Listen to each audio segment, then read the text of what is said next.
Vinod boss के सामने उन्हीं के कैबिन में हाथ बांधे खड़ा हुआ था। उनकी मैगजीन में उसकी कहानी को काफी ज्यादा नेगेटिव रिव्यूज मिल रहे थे और ये लगातार चल रहा था कि विनोद की लिखी हुई कोई भी कहानी दर्शकों को पसंद नहीं आ रही थी। देखो विनोद, मैं नहीं चाहता कि कोई दिन ऐसा आए जिस दिन मुझे बुला के तुमसे ये कहना पड़े कि आज तुम्हारा इस नौकरी पर आखिरी दिन है और ये तुम्हारी कोई आखिरी कहानी है जिसे हम छाप रहे हैं सिर्फ इसलिए कि तुम हमारे साथ लंबे समय से काम कर रहे हो। विनोद चेहरे पे मायूसी लिए अपने बॉस की बातें सुन रहा था। उसे पता था कि जो बातें वो सुन रहा है वो कोई झूठ नहीं है। ये सब विनोद के साथ हो रहा था।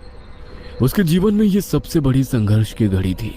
वो सकुचाते हुए बोला, मैं कोशिश कर रहा हूँ बॉस, पर मैं ये भी नहीं चाहता कि मेरी नौकरी मेरी ही खामी की वजह से चली जाए। आप प्लीज मुझे एक और मौका दें। मैं इस बार अपनी मैगजीन की कंपनी को निराश नहीं करूंगा। बॉस ने विनोद के चेहरे पर उतरी मायूसी को देखकर अपनी कुर्सी छोड़ी और आकर विनोद के पास खड़े हो गए। विनोद, तुम कोई ऐसी कहानी क्यों नहीं लिखते जिसे दर्शक पढ़ते ही उस कहानी पे अपनी पकड़ बना ले? अपना जॉनरा चेंज कर लो विनोद एक बार, शायद ये तुम्हारे लिए काम कर जाए। विनोद अभी तक हल्की फुल्की प्रेम कहानियां ही लिखता चला आ रहा था, पर उनमें ज्यादा रस ना भर पाने के कारण उसकी कहानियों की व्यूअरशिप कम होने लगी थी। उसके दिमाग में उथल पुथल चलने लगी और सहसा वो बॉस से बोल उठा, और बॉस, हॉरर पे हाथ आजमा के देखूं क्या? हाँ, कर सकते हो विनोद। उन्होंने उसके कंधे पे हाथ रखते हुए कहा, ये जॉनरा आजकल काफी ज्यादा डिमांड में है और यूथ्स इसके पीछे पागल रहते हैं। तुम उन्हें टारगेट करो, शायद जादू हो जाए। विनोद बॉस के कैबिन से बाहर निकला और अपनी डेस्क से अपना बैग उठाकर चल दिया। विनोद अब ऑफिस से बाहर निकला तब उसके दिमाग में कहानी को लेकर उलझन ही चल रही थी। उसने अपने आसपास से लोगों को गुजरते हुए देखा। उस दिन विनोद नहीं, एक कहानीकार, एक लेखक की नजरें अपना जीवन बचाने के लिए लोगों में कहानी ढूंढने का संघर्ष कर रही थी कि तभी विनोद की नजर सामने रेस्टोरेंट में बैठे एक आदमी पर गई। उसकी बेचैनी किसी को भी एहसास करा देने वाली थी कि उसके साथ कुछ ठीक नहीं था। विनोद ने अपने कदम उसकी तरफ बढ़ा दिए। विनोद अंदर रेस्टोरेंट में गया और उस आदमी के बगल में रखी कुर्सी पर बैठकर उसे देखने लगा। थोड़ी देर में विनोद की टेबल पर एक कॉफी आ गई और वो कॉफी पीते पीते उस आदमी की हाव भाव देखने लगा। वो डरा हुआ था। उसके होठ कुछ ऐसा बुदबुदा रहे थे जो किसी की समझ में नहीं आ रहा था। आसपास बैठे लोग उसे पागल समझकर इग्नोर कर रहे थे कि तभी होटल का मैनेजर वहां पर आया और उस आदमी को वहां से जाने के लिए कहने लगा। यह सुनते ही वो आदमी उठ खड़ा हुआ और डर में कहने लगा, वो यहाँ अंदर नहीं आ सकती, वो 10 लोगों के बीच में नहीं आ सकती, लेकिन अगर उसने मुझे अकेला पा लिया तो वो मुझ पर अपनी शक्ति का प्रहार कर देगी। प्लीज मुझे बाहर मत भेजिए। विनोद ने गौर से उसकी बातों को सुना और वो हैरान होने लगा था। आसपास के लोग उसे पागल ठहराकर उसे होटल से बाहर निकालने की मांग करने लगे। मैनेजर ने उसे बाहर निकालने की कोशिश करी तो धक्का मुक्की में वो विनोद से टकरा गया और उसके हाथ से कॉफी का कप छलककर उसकी शर्ट पर गिर गया, जिससे विनोद एकदम से छटपटा उठा और उसके कानों में उसी आदमी की आवाज आई। वो उसके कानों में फट स्वाह बोलकर बाहर की ओर भागा और बाहर आते ही वह एक कार से टकरा गया, जिससे मौके पर उसकी मौत हो गई। विनोद हक्का बक्का रह गया। विनोद घर आया। शाम घिर आई थी। उसने फ्रिज से ठंडी बोतल निकाली और अंदर कमरे में चला गया। अपनी आराम कुर्सी पर बैठकर पानी पीते पीते वो विचार करने लगा उस आदमी के बारे में और उसमें छुपी हुई कहानी को। कुछ था जो उसके दिमाग में चल रहा था। बीच बीच में उसके कानों में फट स्वाह की आवाज गूंजती और फिर एकदम से उस आदमी के मर जाने का दृश्य विनोद की आंखों के सामने जी उठता। पर वो आदमी ऐसा क्यों बोल रहा था कि वो अकेले में अपनी शक्ति का प्रहार करती है? और वो है कौन?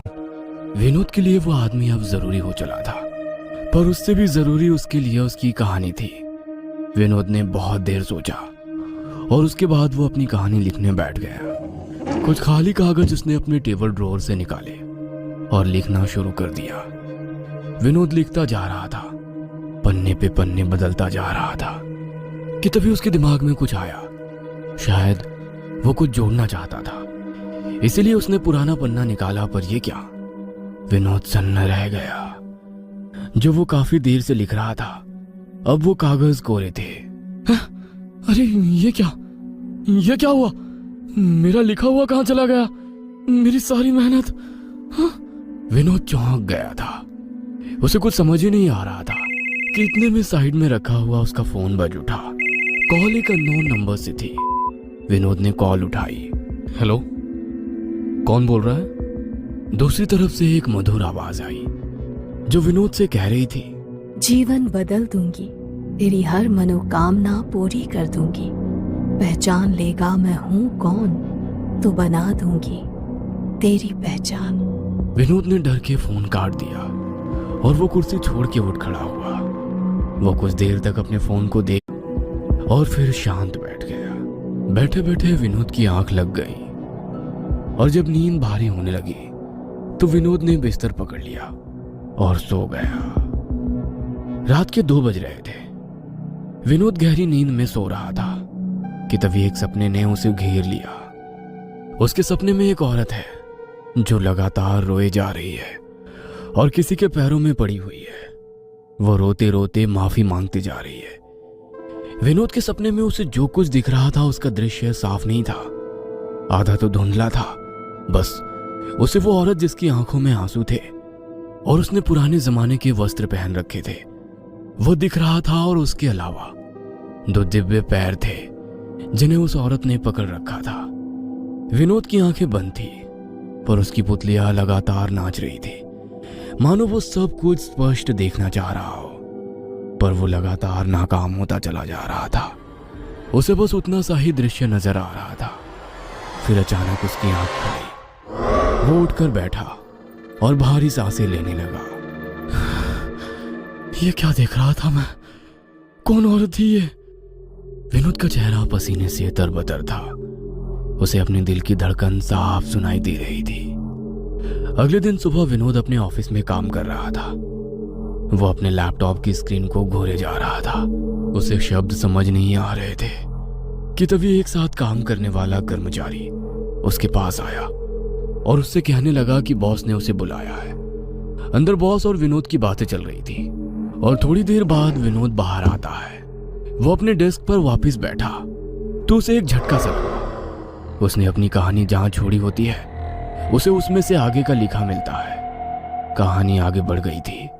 विनोद हैरान रह जाता है और अपने आसपास नजरें घुमा के देखने लग गया। सब लोग अपने अपने काम में व्यस्त थे कि तभी उस फ्लो में अंधेरा छा जाता है और लोगों के सिस्टम बंद पड़ जाते हैं, जिससे वहां काफी आवाजें उठने लगी थी और फिर एकदम से सब कुछ शांत पड़ जाता है। किसी की कोई आवाज नहीं आ रही होती है। अचानक से एक बीट की आवाज से पूरे फ्लो पर लाल रंग की रोशनी फैल जाती है, जिसमें विनोद अपने आप को अकेला पाता है और बाकी सारे कर्मचारी वहीं बैठे बैठे भूत बन गए थे, जैसे मोम के पुतले होते हैं। विनोद डरा हुआ महसूस करने लग जाता है।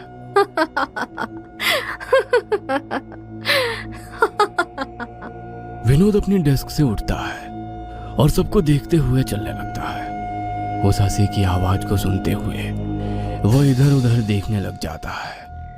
वो औरत अब अकेले विनोद पर अट्टहास भर रही थी, जैसे वो उसे अपने हाथों की कठपुतली बनाना चाहती थी। विनोद डर से कांप गया। उसके हाथ पांव थरथराने लगे थे। उसने एक साथ काम करने वाली लेडी को छूना चाहा, तभी वो औरत अपनी हंसी रोक के तुरंत बोल पड़ी, उसे छूना नहीं वरना पिघल के गिर जाएगी और उसकी मौत का जिम्मेदार तू ठहराया जाएगा। इतना कहकर वो फिर अट्टहास भरी हंसी हंसने लगी और हंसते हंसते बोली, अपना जीवन चलाने के लिए कहानी चाहिए थी ना तुझे। चल मैं देती हूँ तुझे तेरी जिंदगी की आखिरी कहानी।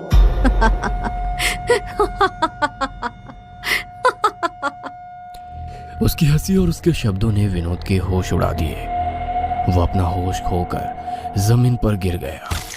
गिरते वक्त उसके सिर के पीछे का हिस्सा दीवार पर लगी कील से चीरता चला गया और बहते हुए खून के साथ विनोद भी गहरी बेहोशी में चला गया। फ्लो पे फैली लाल रोशनी भी अब मध्यम होने लगी थी। धीरे धीरे वहां अंधेरा हो गया और फिर सब कुछ नॉर्मल हो गया। सब लोग अपने अपने काम में व्यस्त थे कि तभी किसी की नजर विनोद पर पड़ी, जो जमीन पर लहूलुहान पड़ा था। वह चिल्लाते हुए उठा और उसके साथ सब लोगों ने मिलकर विनोद को उठाने में मदद करी और तुरंत उसे हॉस्पिटल ले गए। विनोद की आंख हॉस्पिटल के इमरजेंसी वार्ड में खुली। उसके सर पर एक पट्टी बंधी हुई थी और ट्रीप लगी हुई थी। तकरीबन 1 घंटे के बाद उसे डिस्चार्ज कर दिया गया। विनोद घर आया। घर में पसरे हुए सन्नाटे को उसने महसूस किया। चोट लगने के कारण उसे कुछ दिन की छुट्टी मिल गई थी। वो अपनी आराम कुर्सी पर बैठा और सुकून में अपनी आंखें बंद कर ली। विनोद की आराम कुर्सी हिल रही थी कि अचानक वो रुक गई। विनोद ने आंख खोलकर देखा तो वो स्थिर थी। विनोद उठ के देखने चला ही था कि अचानक से 2 हाथ जो पूरी तरह से लहूलुहान थे, उन्होंने कुर्सी के दोनों तख्त जकड़ लिए थे, जिससे विनोद को गहरा झटका लगा और वो वापस कुर्सी पर बैठ गया। विनोद ने नीचे देखा तो उसके सामने एक आदमी नीचे जमीन पर बैठा था, जो पूरी तरह से खून से सना हुआ था और विनोद को घूरे जा रहा था। विनोद की डर भरी आंखें उस आदमी की आंखों से मिली, जिनमें अब खून उतरने लगा था। यह वही आदमी था जो उस दिन विनोद को उस होटल में मिला था, जिसकी गाड़ी से टक्कर लगने पर मौत हो गई थी। पर यह कैसे हो सकता है? कोई आदमी मरने के बाद अपनी ही मौत से वापस कैसे आ सकता है? विनोद के मन में यह सवाल उसको देखते ही कौंधने लगा था।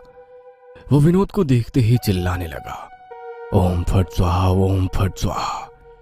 उसके मुंह से यह मंत्र टूटे हुए शब्दों की तरह निकलने लगे और हर बार उसके मुंह से खून की छींटें निकलकर विनोद के मुंह पर पड़ती। और इसी बीच उसके मुंह से एक नाम निकला जो आखिरी था, कर्ण पिशाचिनी। ये नाम बोलते ही उसके शरीर के कई टुकड़े हो गए, जो एक ही झटके में खून की धारा के साथ कमरे से तिता बिता कर फैल गए थे। मांस के लोथड़े और टूटी हुई हड्डियों का चूरा सब खून से सन गया था। विनोद ना जाने कितने डर के भाव के साथ ये सब देख रहा था कि उसके होठ खुल नहीं पा रहे थे, उसकी बोली नहीं निकल रही थी। पूरा कमरा गंध मारने लगा था। दीवार पर ठक ठक की आवाज होने लगी, जैसे कोई चीज टकरा रही। विनोद ने पलट कर देखा, सामने दीवार पे एक तस्वीर उल्टी लटकी हुई थी। कमरे में एक औरत की आवाज किसी मंत्र से कोई आवाहन कर रही थी। ओम ह्रीं कर्ण पिशाची मे कर्ण्यम कथ्य हुम फट स्वाहा। और अचानक दीवार पे लगी तस्वीर जो उल्टी थी वो सीधी हो गई। उस पे एक औरत की तस्वीर थी जो बहुत ही ज्यादा खूबसूरत थी। उसके सर पर एक सोने का मुकुट भी था, मानो जैसे वो कोई देवी थी। उसी औरत की आवाज ने मंत्र एक बार उच्चारण किया, ओम ह्रीं कर्ण पिशाची मे कर्ण्यम कथ्य हुम फट स्वाहा। और फिर वो आवाज कमरे में बोलने लगी, तेरा भूत बताऊंगी, तेरा वर्तमान भी बताऊंगी और तेरा भविष्य भी बताऊंगी तुझे। मैं कर्ण पिशाचिनी स्वयं को अब आवाहन देती हूँ। इतना कहते ही दीवार पर लगी तस्वीर में उस औरत का चेहरा बदलने लगा था। चेहरे के हाव भाव देवी से राक्षसी के बने और वो बाहर आ गई। विनोद उसको देखते ही चीख उठा। पूरा कमरा और कमरे में रखी चीजें हिलने लगी थी और सबसे भयानक था भगवान के फोटो वाले कैलेंडर्स, जो अपने आप पलट गए, मानो भगवान ने भी अपनी आंखें बंद कर ली थी। वो उसके पास आई और बोली, तेरा भूत एक संघर्षित जीवन, तेरा वर्तमान एक संघर्षित जीवन और तेरा भविष्य मेरे हाथों द्वारा तेरी मृत्यु। उसके जबड़े से भयानक नुकीले दांत बाहर आए। उसका पूरा शरीर गाढ़ा नीला पड़ने लगा, आंखें लाल रंग में उतरने लगी। इसके बाद वो विनोद का आहार कर गई। अंधेरा घिर आया था। विनोद के घर की छत से एक काला गहरा धुआं उठा और वो आकाश में कहीं लुप्त हो गया। एक अंधेरी गुफा के अंदर एक छोटी खाई के उस पार एक नौजवान अग्नि के समीप बैठा है। अग्नि के उस पार एक तांत्रिक है। उसकी आंखें उस नौजवान को देख रही है। वो बोला, उस लड़के की आखिरी कहानी का किस्सा तो समाप्त हो चला। अब तू बोल कि उसके डर को समझकर अपनी मौत बुलाएगा या फिर कर्ण पिशाचिनी को बुलाएगा। और उसके वसूलों पे चलेगा। अगर वो डरता नहीं तो मरता नहीं, मैं डरूंगा नहीं तो मरूंगा नहीं। इतना कहते ही उसने अपना हाथ अग्नि के ऊपर रखा और प्रण लिया। मैं प्रण लेता हूं कि मैं अपने सारे संबंधों का नाश कर दूंगा और खुद कर्ण पिशाचनी का दास बनकर रहूंगा। उसके इतना कहते ही तांत्रिक ने मंत्र से उसका आवाहन कर दिया। ओम हिंग कर्ण पिशाची मैं कर्ण कथय हूं फट स्वाहा। आग बुझ गई